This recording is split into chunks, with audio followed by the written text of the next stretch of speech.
আমরা মনে করি জুলাই সনদ স্বাক্ষর শুধুমাত্র আনুষ্ঠানিকতা। আমরা এখনো পর্যন্ত কোনো দলের সঙ্গে সুনিশ্চিতভাবে জোটের বিষয় নিয়ে, আসনের বিষয় নিয়ে আমরা কোনো আলোচনা করি নাই। আমরা জাতীয় নাগরিক পার্টি দীর্ঘ সময় ধরে আমাদের একটা প্রতীকের জন্য নির্বাচন কমিশনে আমরা আমাদের দাবি দাওয়াগুলো উত্থাপন করছি, আমরা আইনি ব্যাখ্যাগুলো উপস্থাপন করছি এবং আমরা আমাদের সংগ্রাম জারি রেখেছি। আমরা চাই প্রত্যেকটা দল তারা তাদের যে প্রতীক আছে সে প্রতীকেই তারা নির্বাচনে অংশগ্রহণ করবে এবং জাতীয় নাগরিক পার্টি এনসিপি যেন শাপলা প্রতীকেই সামনে নির্বাচনে অংশগ্রহণ করতে পারে, সেই কারণে আমাদের সংগ্রাম আমরা জারি রেখেছি। জোটের বিষয়ে আপনারা বলেছেন, আমরা জাতীয় নাগরিক পার্টি এখনো পর্যন্ত নিজেদের স্বাতন্ত্র্য রক্ষা করে সাংগঠনিক কলেবর বৃদ্ধিতে আমরা কাজ করছি। যদি জাতীয় স্বার্থে দেশের প্রয়োজনে জোটবদ্ধভাবে নির্বাচনে অংশগ্রহণ করার মতো পরিস্থিতি তৈরি হয়, আমরা সেই জোটের জন্য এখনো পর্যন্ত ওপেন রয়েছি। বান্ডেল থাকলে প্রতি সেনমানিতে টাকা বাঁচবে। বিকাশ সেনমানি বান্ডেল কিনে জিতুন প্রতি লেনদেনে। আমরা এখনো পর্যন্ত কোনো দলের সঙ্গে সুনিশ্চিতভাবে জোটের বিষয় নিয়ে, আসনের বিষয় নিয়ে আমরা কোনো আলোচনা করি নাই, কিন্তু আমরা সকলের জন্য ওপেন রয়েছি। আমরা মনে করি যে নির্বাচনী জোট সেটা এক ধরনের বিষয়, আর সনদ বাস্তবায়ন সেটা অন্য ধরনের বিষয়। সনদ বাস্তবায়নকে আমরা নির্বাচনী ভাগাভাগির অংশ হিসেবে আমরা দেখতে প্রস্তুত নই। আমরা মনে করি সনদ বাস্তবায়ন প্রক্রিয়া সম্পূর্ণ হলে পরেই নির্বাচনী জোট, নির্বাচনমুখী যে আসনের ব্যাপারগুলো রয়েছে সেই বিষয়গুলোতে আমরা পরিষ্কার সিদ্ধান্তে উপনীত হতে পারব। আমরা জাতীয় নাগরিক পার্টি এনসিপি সারা দেশব্যাপী আমাদের সাংগঠনিক কলেবর আমরা বৃদ্ধি করেছি। প্রত্যেকটা জেলা, উপজেলা, ইউনিয়ন পর্যায়ে আমাদের কমিটির কার্যক্রম বিস্তৃত হয়েছে।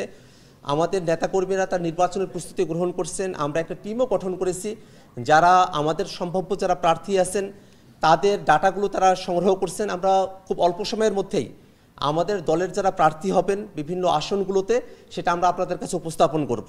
জোটের বিষয়ে আবারও বলি যে আমরা এখনও পর্যন্ত কোনো দলের সঙ্গে সুনিশ্চিতভাবে জোট সংক্রান্ত কোনো আলোচনা আমরা সূত্রপাত করিনি। আমরা রাজনৈতিক আলোচনা, জুলাই সনদ বাস্তবায়নের বিষয়গুলো নিয়ে প্রায় প্রত্যেকটা দলের সঙ্গেই আমাদের আলোচনা চলছে, আমরা কথা বলছি। আমরা জোটের বিষয়ে ওপেন রয়েছি। যদি দেশের স্বার্থে, জাতীয় স্বার্থে জোটের মতো পরিস্থিতির জায়গা তৈরি হয়, সেক্ষেত্রে অবশ্যই আমরা জোটের কথা বিবেচনা করব, কিন্তু সেই সিদ্ধান্তগুলো সব কিছুই আমরা আরেকটু সামনের সময়ে আমরা এটাকে আপনাদের কাছে খুব পরিষ্কারভাবে উপস্থাপন করতে পারবো।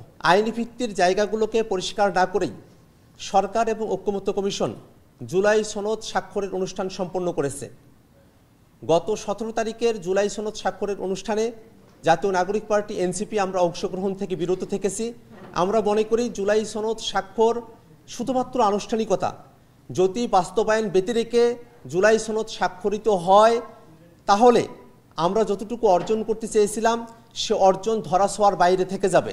যদিও গত 17 তারিখের জুলাই সনদ স্বাক্ষর অনুষ্ঠানে আমরা অংশগ্রহণ করি নাই, কিন্তু অনেক আগে থেকেই আমরা এই কথা বলে আসছি যে জুলাই সনদের যতটুকু অর্জন সেটাকেও যদি পরিপূর্ণভাবে আমরা বাস্তবায়ন করতে চাই, তাহলে অবশ্যই এই বাস্তবায়নের পথরেখা জাতির কাছে পরিষ্কার করতে হবে এবং আমরা ঐক্যমত্য কমিশনের সঙ্গে আমাদের আলোচনা চলমান রাখব।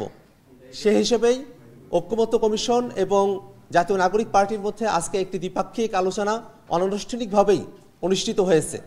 সে আলোচনাতে আমরা কমিশনের কাছে আমাদের দাবিসমূহ আবারও পুনর্ব্যক্ত করেছি।